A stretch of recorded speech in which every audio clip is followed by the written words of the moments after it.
দেখেছেন কিভাবে আমাদের সন্তানদের উপর গুলি চলেছে। আল জাজিরার একটা ছবি, সেনাবাহিনীর সদস্যরা অটোমেটিক রাইফেল নিয়ে শুয়ে পড়লেন লাইন দিয়ে, তাদের 20 গজ দূরে নিরস্ত্র সাধারণ মানুষ, আমরা, আমার দেশের জনগণ, তাদের দিকে সেমি অটোমেটিক রাইফেল থেকে গুলি চলল।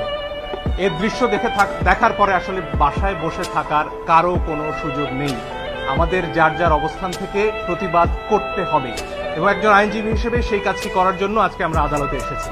আমরা আদালতে বলেছি নিরস্ত্র প্রতিবাদকারীদের উপরে গুলি চলতে পারে না, যেটাকে ইংরেজিতে লাইভ রাউন্ড বলা হয়, সেটি করার কোনো সুযোগ নেই।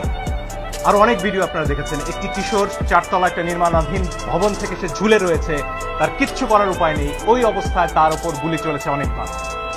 আপনারা দেখেছেন রিয়া গোপ তার বাবার কোলে গুলিবিদ্ধ হয়েছে। আরেক শিশু, সে তার চোখ দিয়ে গুলি ঢুকেছে, মাথার পেছন দিক দিয়ে বেরিয়ে গেছে। জিজ্ঞেস করুন সে কোথায় ছিল? তার বাসায়, ঘরের ভেতর, জানালা দিয়ে বাইরে তাকিয়েছিল। এই তার অপরাধ।